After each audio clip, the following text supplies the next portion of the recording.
Una de cada 4 personas sufrirá algún tipo de trastorno mental a lo largo de su vida. De hecho, hay más afectados por trastornos mentales que pacientes oncológicos o con cardiopatías. 300 millones de personas en el mundo se estima que sufren algún tipo de depresión, de las cuales la mitad sufre un tratamiento que no es el adecuado. Y así todo, todas estas estadísticas que les estoy mencionando son prepandémicas. No hay datos post-pandemia. Intuimos que se ha agravado la situación y, de hecho, ustedes están viendo a una persona con un diagnóstico psiquiátrico. Para charlar de este tema y de todo lo que viene envuelto en el paquete de psiquiatría y trastornos mentales, es que hoy contamos con la presencia del doctor Marcelo Cvetkovic, psiquiatra y uno de los más reconocidos, no voy a decir afamados porque suena puede llegar a generar algún límite. Gracias por venir, doctor. Médico famoso es estigmatizante. Es estigmatizante, famoso. Sí, pero reconocido sí, así que ponele. Muchas gracias por Gracias por la invitación. Siempre es un placer y agradecemos la oportunidad de hablar de salud mental y de los trastornos mentales porque es un tema que no estaba en la agenda. Y es la única cosa buena que yo creo que ha dejado la pandemia es que la salud mental está en la agenda y eso es de enorme importancia porque vos lo dijiste muy bien, Nicolás, los trastornos mentales son altamente prevalentes y producen un elevado nivel de discapacidad y fallecimientos y una serie de consecuencias que traen aparejados. Y una cuestión estigmatizante también, sí, ¿no? Absolutamente. O sea, mucha gente que no consulta por temor. La gente no consulta. Hay una idea que está basada en la ignorancia de que las personas con trastornos mentales son personas peligrosas o ineficientes o incapaces o no van a ser capaces de llevar a cabo su trabajo, una serie de prejuicios. Entonces muchas personas no consultan hasta que están sumamente afectadas. Pero el estigma de los trastornos mentales es uno de los grandes problemas porque las personas con trastornos mentales no son tratadas igual en el trabajo, no son tratadas igual en la escuela, no tienen las mismas chances de recibir los cuidados generales de salud y sufren mucho por su condición y por cómo las mira la sociedad, por el estigma que vos muy bien señalás. Y este es un problema sumamente grave a nivel internacional. Entonces hay una necesidad de concientizar con respecto a que los trastornos mentales son iguales que cualquier otra enfermedad. A nadie se avergüenza por ser diabético o por tener cáncer. Sin embargo, las personas sienten vergüenza por tener depresión o esquizofrenia o trastorno bipolar o trastorno obsesivo compulsivo, que es posiblemente la enfermedad más oculta de todos los trastornos mentales, porque las personas pasan muchos años antes de darse cuenta de que necesitan ayuda.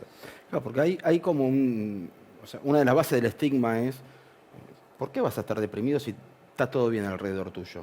O sea, si no te falta nada. Esa idea, esa distorsión cognitiva tiene que ver con que la creencia de que la depresión es una elección. Por eso hay tanto ahora coach que dice, vos te podés superar la depresión. No, no podés superar la depresión, necesitas un tratamiento médico muchas veces y fundamentalmente psicológico, porque la depresión es una enfermedad, es una condición que tiene determinantes complejos en las cuales los genes no escapan. Probablemente la mitad, un poco más de la varianza, de la predisposición a la depresión tiene que ver con factores genéticos. Y sobre esa base, hoy en día hemos comprendido muy bien cómo los avatares de la vida, lo que llamamos los eventos vitales estresantes, que se empiezan a acumular a partir de la infancia, la adolescencia, van como produciendo un aumento de la carga que estalla, que hace que en la vida adulta o en la juventud una persona se manifieste con un episodio depresivo mayor, que no es una elección, es una enfermedad que requiere tratamiento. También hay una cuestión de clases sociales, ¿no? O sea, siempre no, más de una vez he escuchado que, bueno, es como si fuera un problema burgués, ¿no? De clase media para arriba, como que los pobres no tienen este problema. En todo caso, los pobres no tienen el acceso al sistema de salud o por ahí la estigmatización social es más fuerte o no tienen tiempo de pensar en que algo no está funcionando bien. ¿Es realmente así? ¿Es una cuestión de clases sociales? No, es una falacia muy grande de que, como me dijeron una vez, la depresión es una cosa de señoras burguesas que tienen tiempo. No, eso es una falacia muy grande. La depresión no reconoce límites de edad, ni clase social, ni condición de género de ningún tipo.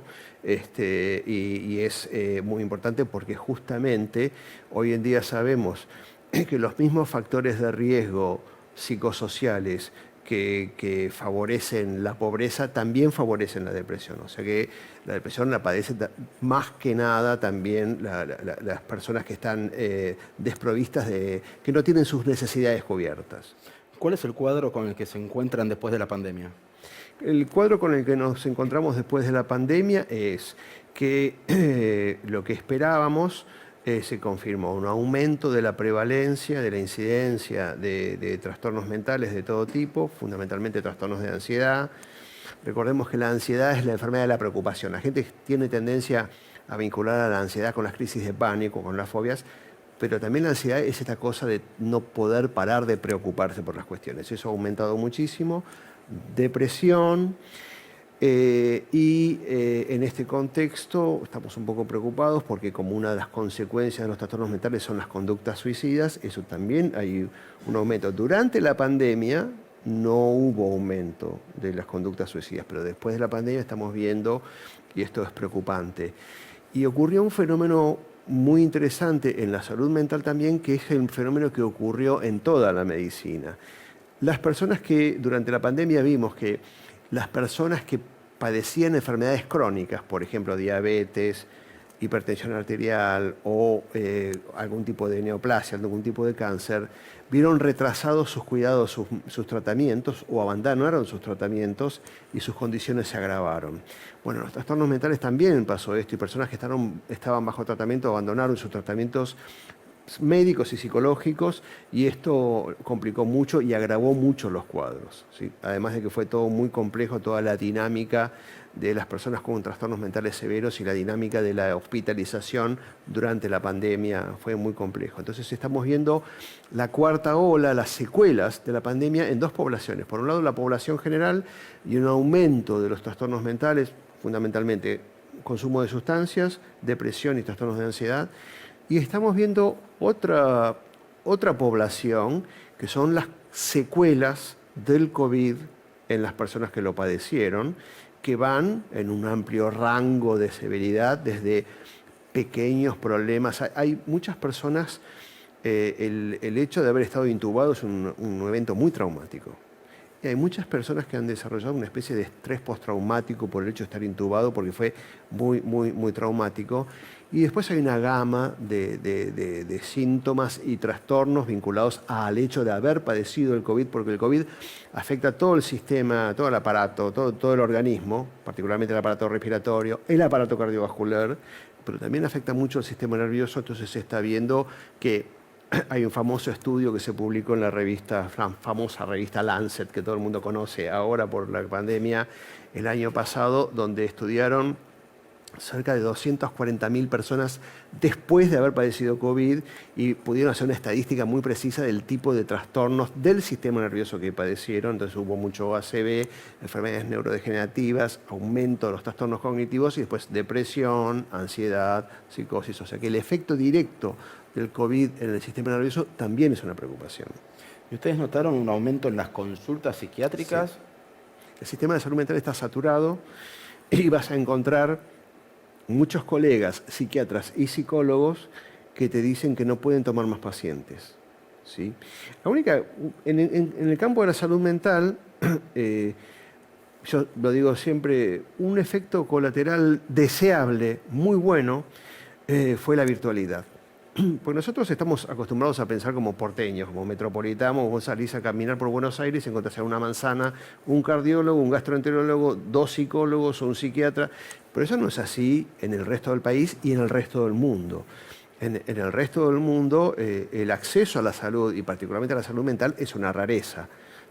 Es muy conocido el caso de Australia, por ejemplo, donde cuando fue la gran sequía de Australia, un pico de incidencia de muertes por suicidio entre los granjeros.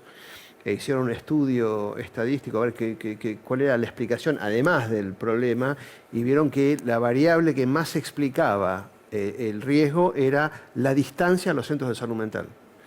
Entonces, la virtualidad es una gran cosa porque nosotros tenemos que pensar no tanto en que se establece una distancia entre el equipo de salud y el paciente, sino que podemos llegar a donde antes no llegábamos.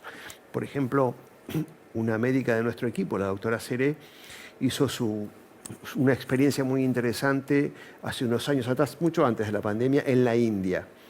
Y en la India, que son 1.500 millones de personas, los psiquiatras y los psicólogos son una rareza. Y hay una fundación muy importante que desde hace años desarrolló en la India un sistema para hacer llegar salud mental en forma virtual a la población. Entonces, es una cosa buena la virtualidad en la salud mental porque nos permite llegar a donde antes no llegábamos. Ahora, también hay una cuestión de, en otras enfermedades físicas, hay un mínimo de autodiagnóstico como para encontrar algunas señales de alerta, ¿no? Están los manuales para detectar algún síntoma de accidente cerebrovascular, están los manuales para detectar si necesitas o no hacer alguna consulta, más allá de que todos necesitamos hacer un chequeo anual. En el chequeo anual no está incluido el chequeo psiquiátrico. ¿Hay algunas pautas de alertas que uno pueda llegar a tener en cuenta para decir, pucha, me parece que necesito hacer una consulta? Sí. Uno siempre tiene que mirar los síntomas más frecuentes, que son, como decíamos, la preocupación, los miedos, el desgano, la apatía, la angustia, la tristeza, y el parámetro que uno tiene que usar para decir, bueno, yo soy así, soy un tipo un poco obsesivo, o estoy cansado, o melancólico, es cuando esto comienza a interferir con mi funcionamiento cotidiano y me empieza a preocupar más de lo necesario. Se utilizan muchos cuestionarios de autoevaluación que circulan y, contrariamente a lo que la gente cree, algunos de esos cuestionarios son bastante buenos para detectar personas que deberían consultar a un psicólogo o un psiquiátrico. Entonces, se han utilizado, nosotros los utilizamos mucho en INECO durante la pandemia para hacer screenings en la población. Se utilizan como herramientas se llaman herramientas de cribado, de despistaje. No diagnostican, pero detectan personas que podrían necesitar ayuda. Entonces, si te encontrás con alguno de esos cuestionarios y el puntaje te da un poco elevado, no hagas yoga, ni reiki, ni cosas raras. Consulta a un especialista en salud mental, un psicólogo o un psiquiatra. En la Argentina no es tan difícil tener acceso a un psicólogo, por ejemplo. Perdón que me ría, ¿no? Pero una de las primeras cuestiones con las que me encontré cuando recibí el primer diagnóstico, o sea, uno va recibiendo varios diagnósticos, pero el primero, trastorno de ansiedad generalizado, era recomendaciones de hacer yoga, educación de respirar, como si uno no supiera respirar, ¿no? Y había otros que tenían que ver con técnicas de relajación, mindfulness, etcétera, etcétera, etcétera, y uno dice, pará, a un paciente oncológico no le recomendás eso, le recomendás, si te hace bien, sumalo, claro, pero sí, hay un tratamiento a seguir. Seguro. Lo que hay que evitar es el cuentapropismo. Sin lugar a dudas, el yoga, las personas que hacen yoga van menos al médico porque necesitan menos el médico. Y las estrategias las técnicas de meditación se han impuesto como una herramienta complementaria en toda la medicina y han demostrado su eficacia en forma muy clara.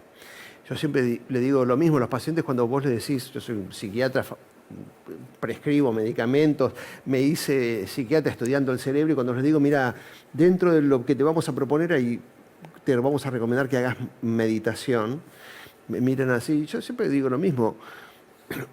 Buda fue el primer psicólogo de la historia de la humanidad. Fue el primer tipo que se dio cuenta que sufrimos por razones innecesarias. Y la meditación es una estrategia de control de las emociones que está demostrado que ayuda. Es muy famoso. Yo siempre cuento la anécdota del famoso de Benson, que fue un cardiólogo que estudiaba la hipertensión arterial en la década del 60 en los Estados Unidos y estaba estudiando a ver qué cosas podían mejorar la hipertensión, y se le acercaron unos tipos que hacían meditación, no me acuerdo qué método, unos hippies, y le dijeron, doctor Benson, nosotros bajamos la presión. Y el tipo dijo, salgan de acá, hippie patas sucias, yo soy un científico. Y el tipo trabajaba en un hospital muy grande, creo que era el Johns Hopkins. Se le acercaron otra vez, el tipo La tercera vez le dijo, bueno, ok, vamos al laboratorio. Los metió de noche en el laboratorio porque le daba vergüenza. Los enchufó a los aparatos de registro y los puso a meditar y los tipos bajaban la presión. Entonces ahí Benson se convirtió en un estudioso de la respuesta de relajación. O sea que las técnicas de yoga y meditación y respiración, vos sabés que durante la pandemia se demostró que algunas de estas aplicaciones telefónicas de relajación, una de esas aplicaciones se tomó el trabajo de hacer un estudio científico y ver si ellos estaban realmente ayudando a la gente que la utilizaba. Y los tipos demostraron que eran realmente eficaces para bajar la ansiedad. O sea que todas estas técnicas que están muy difundidas para bajar la ansiedad ayudan a bajar la ansiedad. Lo bueno es utilizarlas en el contexto adecuado, ¿no? Evitar el cuentapropismo. Nunca reemplazar el tratamiento. Y nunca reemplazar el tratamiento, o por lo menos tener una consulta con alguien que te diga, está bien, ok, tu trastorno de ansiedad, con eso vas a estar bien, o vas a necesitar algo más, o vas a necesitar un abordaje psicoterapéutico específico, o algún tipo de medicamento que te pueda ayudar con eso. Ahora, no sé si le da la sensación que uno circula por la calle y puede estar sobresaturado el sistema de salud mental, pero más allá de que la Organización Mundial de la Salud recomiende que necesitaríamos tener más psiquiatras por cantidad de habitantes, lo cual es una recomendación un tanto sonsa, porque no se puede obligar a nadie a ser psiquiatra, da la sensación de que a pesar de estar saturado el sistema, no estaría dando abasto en realidad con los que faltan que hagan las consultas, ¿no? O sea, como que lo veo con mucha gente en situación de calle que uno se da cuenta que no están bien. Y no por estar en situación de calle, sino que como que no tuvieron opción. O sea, se los encuentra hablando solo. Bueno, el tema de las personas en situación de calle es un tema particular porque, por un lado, muchas de las personas que están en situación de calle son personas que el sistema las ha expulsado. Pero desde hace muchos años, décadas, sabemos que hay un subtipo de condiciones mentales que tienen que ver con la psicosis que no sabemos bien por qué eligen este tema del síndrome de Diógenes, de salir a la calle, dejar... Conocemos casos de personas de familias de clase media alta viviendo, que se han ido a vivir a la calle. Esto es particularmente propio de ciertos tipos de psicosis. No todas las personas que están en situación de calle son personas que padecen psicosis, pero hay un grupito, como vos muy bien detectaste, que tienen trastornos mentales severos, que la psicosis, la característica que tienen, que las personas con psicosis no se dan cuenta que están enfermas y no se dan cuenta que necesitan un tratamiento. Entonces, este es el gran problema de la psiquiatría que aún no hemos resuelto, ¿no? Cómo resolver el problema de brindar tratamiento a una persona que no considera que está enferma. No, y que generalmente, por lo menos el caso que yo he visto, los que rodean el lugar donde yo vivo, es gente que es inofensiva para terceros, pero que uno los ve y se da cuenta que están sufriendo. Sí, son inofensivos, sí. No hay que tenerles miedo, pero sufren. Lo están pasando mal. Sí. Y el tema es que el sistema, muchos de ellos son personas que estaban hospitalizadas y que abandonaron los tratamientos o que el sistema no las puede obligar. Tenemos una ley que protege los derechos de la persona y que para que la persona pueda ser obligada a hacer tratamiento debe ser evaluada por un equipo interdisciplinario de forma adecuada. Entonces, no es sencillo resolverlo este problema, pero fíjate que hay ciertas ciudades, no de Argentina, en el mundo donde te asombraría, no sé si conoces San Francisco, por ejemplo. No, pero me han dicho que es como una marea entre adictos y psicóticos. Hay una parte de la ciudad que está prácticamente tomada por personas con trastornos por abuso de sustancias y psicosis graves en condiciones de calle que están totalmente fuera del sistema. O sea que es propio del trastorno, porque las personas con trastornos mentales severos de ese tipo no se pueden ganar su sustento, entonces a veces la familia las expulsa, entonces ganan la calle y viven en esta situación marginal. ¿Qué pasa con el costo de la salud mental? O sea, hablo por conocimiento propio, sé que no es algo fácil de costear, por más que uno tenga una buena prepaga o un buen sistema de obra social, hay determinados medicamentos que no están contemplados y que en otros países directamente impagable, porque el sistema de salud que tenemos nosotros no existe en otros países. Pero cuando ellos se ponen a sacar la cuenta, dice, no cualquiera puede costearse un tratamiento psiquiátrico. Sí, la realidad es la siguiente. Desde el punto de vista global, no creo que la salud mental sea la parte más cara de la medicina, pero la variable de ajuste en la calidad de la salud mental es el tiempo del profesional. ¿Sí? En otras disciplinas son los equipamientos, los resonadores, los equipos, los diagnósticos por imágenes o los laboratorios. La variable de ajuste que permite un buen trabajo diagnóstico por parte del psiquiatra o del psicólogo y un buen trabajo terapéutico es el tiempo. Y eso no está reconocido adecuadamente. Y por otro lado, los medicamentos que no son nada baratos y que complican. Aunque en la Argentina tenemos un sistema mixto, hay que reconocerlo, que es mejor que en otros lugares donde si vos tenés ciertas posibilidades en los hospitales públicos cuando te brindan los medicamentos, o sea, estamos mejores que en otros lugares. Estamos mal ahora porque estamos mal económicamente el país y está todo mal, pero tenemos un sistema de salud mental que no es tan malo. Tenemos hospitales con profesionales y servicios de salud mental en los hospitales generales y en los hospitales especializados. Siempre aclaramos esto. Nosotros en la Asociación Argentina de Psiquiatras somos defensores de los hospitales monovalentes porque no son manicomios, son hospitales especializados. Representan la alta complejidad en la salud mental y no hay que cerrarlos, no hay que desmantelarlos, hay que modernizarlos, hay que equiparlos como se hizo en otros países. Eso no quiere decir que nosotros propugnemos una lógica manicomial, como se dice. No creemos que las personas tienen que estar encerradas. No, eso no es así. Hace muchos años que, gracias a Dios, gracias a los avances de la psiquiatría y de la psicología, las personas solamente están internadas en periodos agudos de su enfermedad. Hay un problema social detrás de las enfermedades mentales graves que a veces prolonga las internaciones más allá de lo que necesita medicamento. Y el hospital es el eje central de la medicina, pero el futuro es una medicina en red, una medicina que no prescinde del hospital, sino, como decimos, el hospital monovalente es el hospital de alta complejidad, como es el Instituto Cardiovascular, donde va la gente con los cuadros más complejos, pero lo que vamos a ver es en el futuro, cuando lo podamos llevar a cabo, es una salud mental sectorizada, como hay en Francia, donde... ¿Cómo funciona eso? Y funciona a través de un sistema descentralizado en el cual hay equipos de salud mental periféricos que funcionan en los barrios, ¿sí? Porque el 99% de las cuestiones de salud mental se tratan en forma ambulatoria. Las internaciones son una realidad. Entonces, tener equipos de salud mental periféricos en los hospitales generales, también, muy importante, y en salas periféricas, que era la idea originaria que tuvo hace muchos años atrás Ramón Carrillo, cuando generó los centros de salud mental, el Ameguino y el que está en Manuela Pedraza, que era esa la idea. Se adelantó mucho tiempo a descentralizar y a llevar la salud mental, digamos, a los barrios, ¿sí?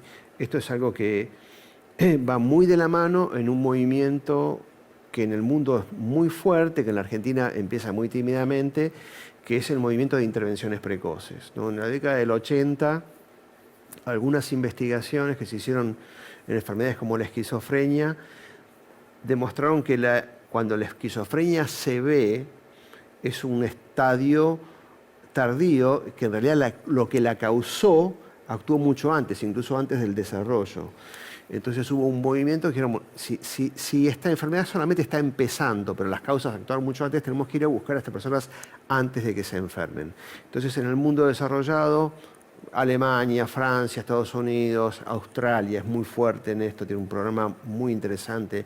Los países escandinavos desarrollaron los programas de intervenciones precoces, que es ir a buscar a las personas. Entonces, por ejemplo, en Australia mandan equipos de salud mental que evalúa a los chicos, trabajan mucho en red con el cura, el rabino, el entrenador del club, los docentes, los Boy Scouts, todos los que pueden detectar chicos, adolescentes con problemas, para que los deriven, para que sean evaluados, y esto permite llegar más precozmente. La semana pasada tuvimos el Congreso de la Asociación Argentina de Psiquiatras y pudimos escuchar a la profesora Merete Nordenstoff, que es la directora del programa danés de intervenciones precoces.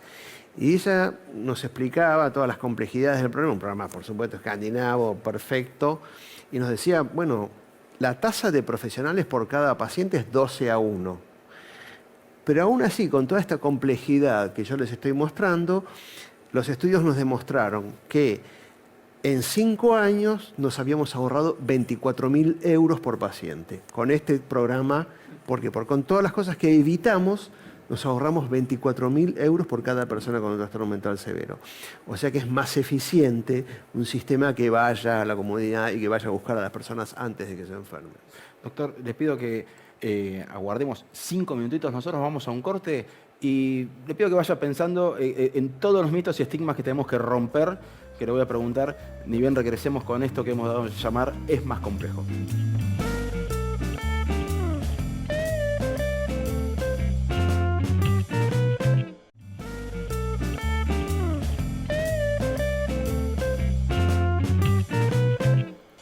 Bienvenidos de vuelta, seguimos con esta charla enriquecedora con el doctor Marcelo Cvetkovic respecto de la salud mental. Y antes de irnos al corte, le había pedido que pensara un poquito en los estigmas y los mitos.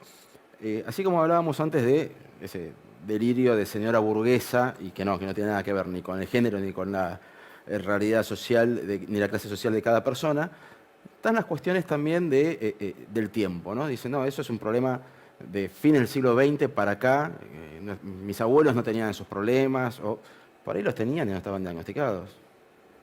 Muy probablemente.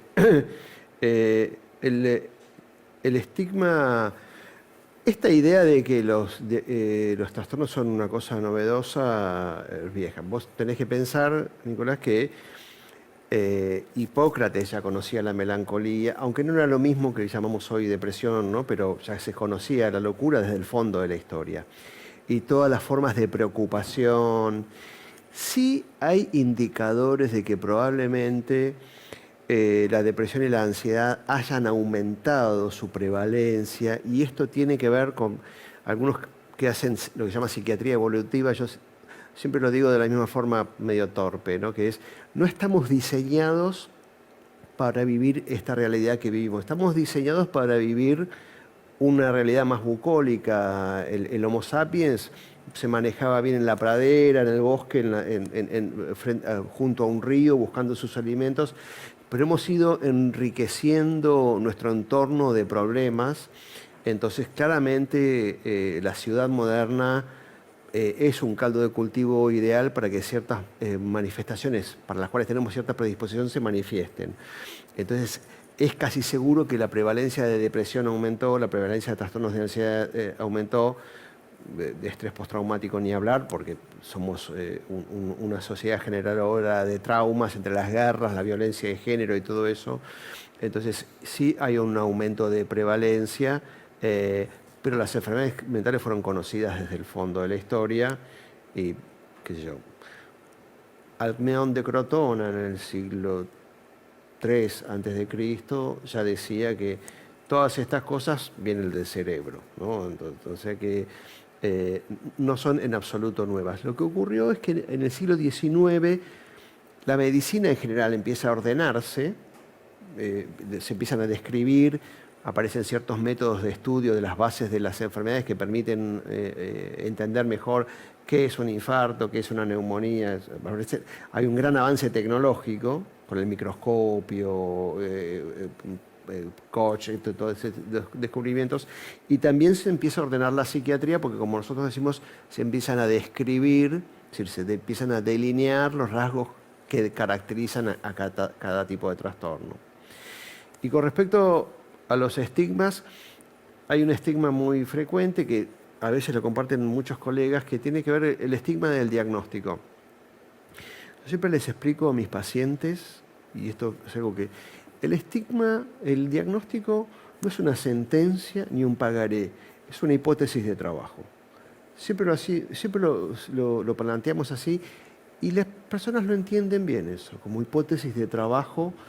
Y siempre les digo a las personas que no se identifiquen, no digan yo soy bipolar, TOC, psicótico, ansioso o depresivo, sino en todo caso a mí me gusta como los americanos usan mucho el yo padezco, combato o combato un trastorno mental. Es una etiqueta que no se sabe, no se va Exactamente, te pones vos en la posición, lo que los psicólogos llaman, tomando un sentido de agencia. Yo estoy combatiendo, tratando de controlar, de regular mis emociones o mis trastornos, y eso te empodera, por decirlo de alguna forma, y te ayuda. ¿Cuánto influye en las últimas 2 décadas la irrupción de las redes sociales, la necesidad de la construcción frente al otro, pero el otro es un invisible, la posibilidad de ser atacado en masa por personas que nunca nos dirían esas mismas cosas en la calle? Sobre todo lo pienso en esto que decíamos, ¿no? Que muchos de los trastornos de adultos se empiezan a manifestar en la adolescencia o más tempranamente. Sí. ¿Ha influido, han notado un cambio en el paso de los años desde la irrupción de las redes sociales? Sí, para los ¿O adolescentes. cómo se puede afrontar? Porque tampoco vamos a ir en un mundo Este es sin un redes. problema que va a haber que resolver porque para los adolescentes, sobre todo, para toda la población, pero para los adolescentes las redes sociales se han convertido en un problema porque están pendientes todo el tiempo de las redes sociales y un like más o menos para muchos chicos puede representar un problema. Generan dopamina. ¿Cómo? Generan dopamina. Generan dopamina y si no aparecen generan cortisol, generan estrés. Vos estás pendiente de generar una respuesta en el otro y no la encontrás, eso genera... Pero además, ojo, que las redes sociales son un vehículo de bullying, de acoso, no solamente de acoso, sino de maltrato. Y uno lo ve todos los días en las redes sociales, como hay gente que sistemáticamente encuentra la forma de agredir al otro. Es una forma sutil de agresión que le ha agregado un condimento a la vida en sociedad muy, muy particular. Si bien yo soy un usuario de las redes sociales y creo que cumplen un gran un rol, por ejemplo, en la comunicación. Yo sigo personas en Twitter o en Instagram que son grandes comunicadores porque brindan testimonio. Vos me preguntabas sobre el estigma y se ha estudiado mucho qué cosas son más efectivas para combatir el estigma de los trastornos mentales. Y lo que sabemos es, mucho más que todas las conferencias de todos los expertos, psiquiatras y psicólogos del mundo, parece ser que lo que más combate el estigma es el contacto directo de personas afectadas de. Entonces ahí el testimonio en primeras personas adquiere un rol psicoeducativo de la población enorme. Entonces eso es de enorme importancia. Ahí es donde las redes sociales son de enorme importancia, pero también este riesgo del maltrato, el bullying, y ni que hablar del grooming y la posibilidad de abuso, que eso ya es otro capítulo, ¿no? ¿Hay una visión a futuro que venga a modificar nuevamente los parámetros de la psiquiatría? O sea, teníamos un mundo psiquiátrico de estudio de la psiquiatría o de abordaje hasta fin del siglo XX, después pasamos a la desmanicomialización, palabra que me cuesta pronunciar todavía. Recién me hablaba de las redes, de descentralización. ¿Cómo es el futuro? Me imagino en lo farmacológico. ¿Hay más para estudiar todavía, para descubrir farmacológicamente? ¿O es, bueno, esto ya lo tenemos que buscar otra forma de solucionar? Hay mucho camino para recorrer. Mucho de ese camino va a venir de la mano. Por un lado, hay mucha investigación científica muy, muy, muy sólida en psiquiatría. Y como vos sabés, Nico, la ciencia lo que da son mejores preguntas más que respuestas.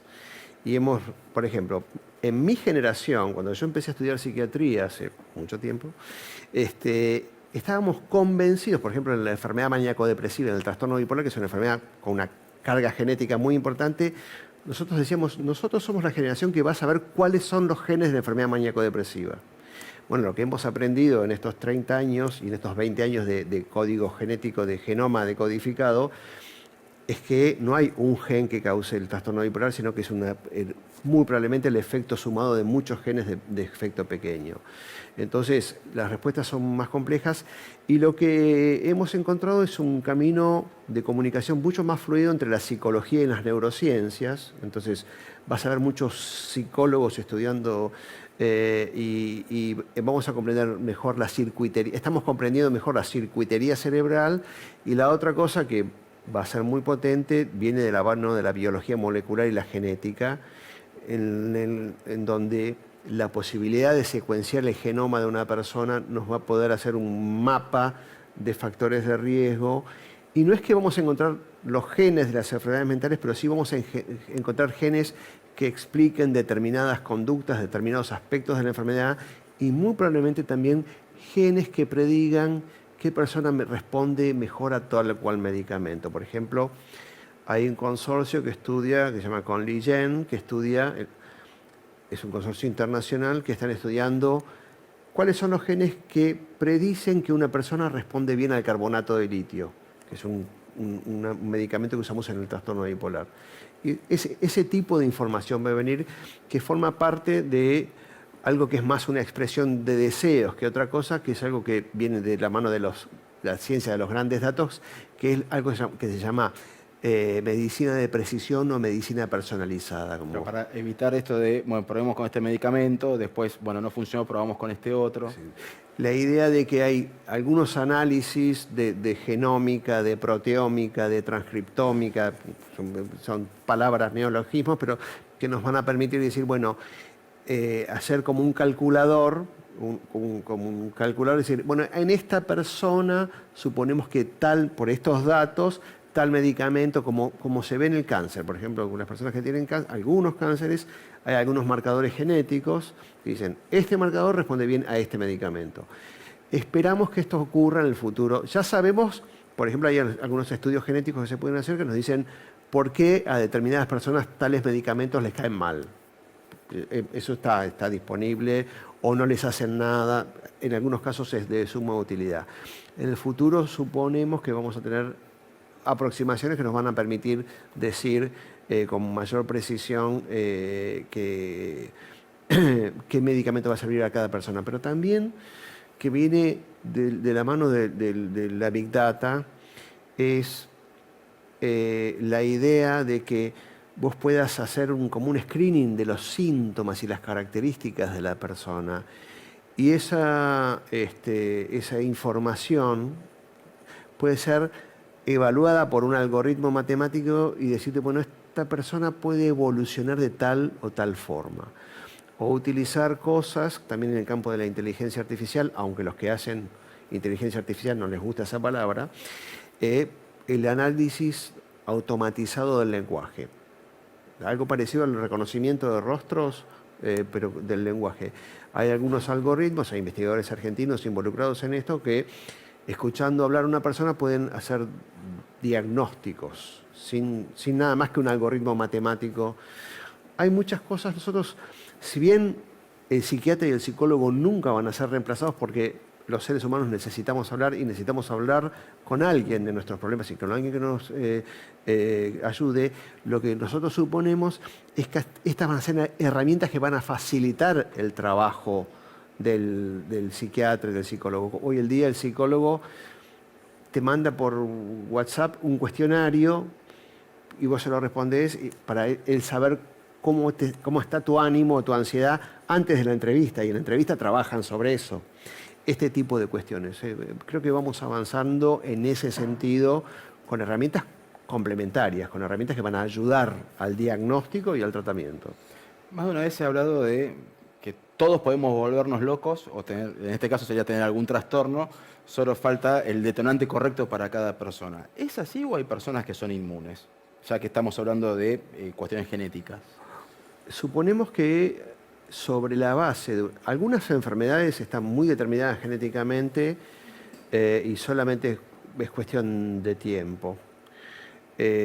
Algunos trastornos mentales son muy genéticos, como posiblemente ciertas formas del trastorno bipolar, no todo el trastorno bipolar en su conjunto, son varios tipos, y ciertas formas de psicosis como por ejemplo, no viene al caso, como la catatonía periódica, que suponemos que son enfermedades genéticas. Pero después la idea es esta.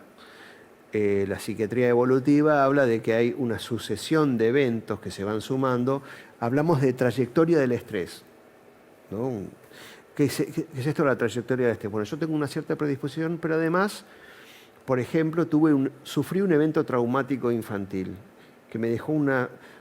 Hoy en día entendemos mejor cómo un evento traumático infantil puede dejar una marca indeleble, porque antes entendíamos que funcionaba, pero no sabíamos cómo ocurría. Eso ocurre porque ese evento altera la maquinaria cerebral, celular, genética, no altera el código genético, pero altera la epigenética, y eso modifica la forma en la cual los genes se regulan, y es la forma en la cual vamos registrando y memorizando los eventos traumáticos, y esto explicaría que la repetición va bajando el umbral hasta que la enfermedad se manifiesta. Esto está bastante estudiado, por ejemplo, con la depresión, como sobre la base de una cierta predisposición, cierto entorno y cierta repetición de eventos traumáticos claramente favorecen el desarrollo de la enfermedad.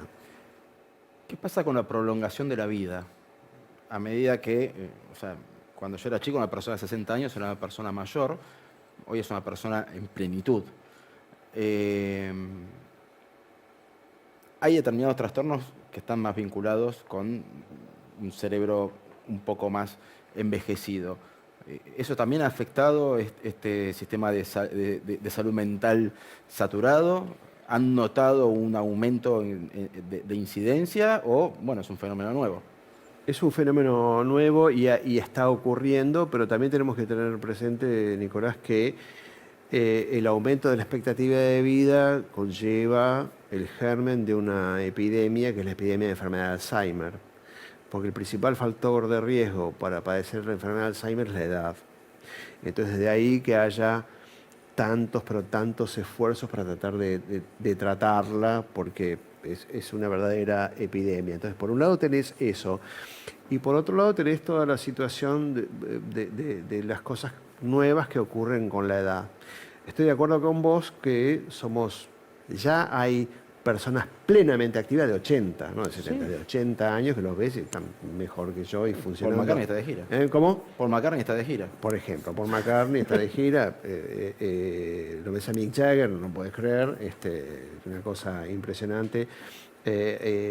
Solamente por citar dos ejemplos. Entonces hay gente muy plenamente activa y todo indica que esta segunda adolescencia que se habla, ¿qué es lo que tienen, si vos querés, Paul McCartney, Mick Jagger? Son personas creativas que se mantienen activas con desafíos y eso parece ser que es un factor protector. El problema es cuando las personas hacen vida de retirado. Eso es lo que parece ser que no es bueno. Cuando se jubilan mentalmente. Digamos. Cuando se jubilan mental y emocionalmente y se retiran de la vida, y eso es lo que te hace envejecer. Lo que te va a mantener joven es seguirte. Te jubilaste de tu trabajo, pero seguirte, mantenerte activo, tener un nuevo emprendimiento, ¿no? Aunque no ganes dinero con eso, tampoco gastes, pero algo que te resulte un desafío. Y de las cosas, además de no fumar, hacer actividad física y no excederse con el alcohol, sabemos que uno de los principales factores protectores psicológicos es la vida social. Entonces, mantener una vida social activa es... El aislamiento social es un factor de riesgo de muerte mayor que el cigarrillo para el cáncer. Mayor que el cigarrillo. Lo cual nos lleva otra vez al escenario post-pandemia. Exactamente. Claramente el tema de la pandemia y el aislamiento, y hay algunas personas que les cuesta salir del cocún, del encierro ahora, es un tema que hay que combatir. Durante la pandemia, el aislamiento, para mucha gente mayor, el aislamiento les permitió protegerse, pero hemos visto muchas personas con trastornos cognitivos que retrocedieron mucho, también en chicos con problemas de aprendizaje, el aislamiento fue negativo. El aislamiento de la pandemia tuvo efectos muy negativos para la salud mental y cognitiva de las personas. Y recordar que todo aquello que tiene un impacto negativo en la salud mental de las personas a la larga va a impactar en la salud física, porque sabemos que las personas con trastornos mentales graves, por ejemplo, tienen una expectativa de vida mucho menor por enfermedades que las personas que no las padecen. Entonces eso nos lleva al desafío de la necesidad de brindarles cuidados en salud y estar adelantados en ocuparnos de la salud física de las personas con trastornos mentales. Entonces, recordar que hoy en día, más que nunca, entendemos que mens sana in corpore sano y que las personas con trastornos mentales tienen que hacer esfuerzos para mantener su salud física, para mejorar su calidad y su expectativa de vida. Voy a mencionar una palabra que sé que en medicina es prácticamente una palabra maldita, ¿no? Curar. En psiquiatría. En psiquiatría, curar es una palabra excepcional porque curar significa que desaparecieron los síntomas, pero también desaparecieron las causas que los generó. En la medicina curan los traumatólogos y los infectólogos, y un poco los cirujanos. Los oncólogos hoy en día están curando, los cardiólogos se hacen, pero eso, incluso el cardiólogo que hizo, el cirujano cardiovascular que hizo un bypass o que puso un stent, el síntoma, la enfermedad en la oclusión coronaria desapareció, pero las causas que la motivaron no. Entonces por eso hablamos poco de curar. Hoy en día la psiquiatría moderna, la psicología moderna tiene herramientas muy buenas para mantener bajo control y prácticamente hacer desaparecer padecimientos muy severos. Pero curar es una palabra que usamos con mucha cautela. Claro, porque uno dice, bueno, uno de los grandes estigmas es, me diagnosticaron, voy a convivir con esto toda mi vida. Pero bueno, en todo caso son pastillas. Voy a convivir con el riesgo de esto. Es muy importante eso porque la gente tiene la idea que una vez que le diagnostican depresión, por ejemplo, ¿no? que es una de las más frecuentes, va a padecer depresión toda su vida. No, la depresión es una enfermedad episódica. Las personas tienen episodios de depresión de más o menos duración y hemos aprendido que tenemos que hacer cosas para tratar este episodio y que la persona tiene que hacer cosas para tratar de evitar el próximo episodio. A veces eso tiene que ver con tratamientos médicos o psicológicos y a veces tiene que ver con estilos de vida. Cambios de Y ciertos tratamientos de mantenimiento en trastornos de ansiedad muy severos o en psicosis evitan las recaídas. O en el trastorno bipolar, que nosotros no podemos erradicar la enfermedad, pero sí podemos estabilizarla. Entonces, no necesariamente la enfermedad te acompaña toda tu vida, sino que en muchos casos vas superando episodios y trabajás para evitar el próximo. ¿Y qué pasa con la psiquiatría infantil? Porque dentro de los estigmas o de las cosas que uno no quiere atravesar, me imagino que no debe ser fácil para un padre decir, voy a llevar al chico a hacer una consulta. Es muy duro, es muy duro. Para los padres los padres sufren mucho. Estamos hablando de niños, ¿no? Sí, estamos hablando de niños y sabemos que hay trastornos mentales muy severos característicos de la niñez y que producen un nivel de sufrimiento a los padres enormes. Y esa instancia de reconocer que el chico necesita una ayuda especializada es muy dura, pero afortunadamente como han avanzado los tratamientos y se puede en muchos casos mejorar mucho o aliviar mucho, la gente supera esa instancia.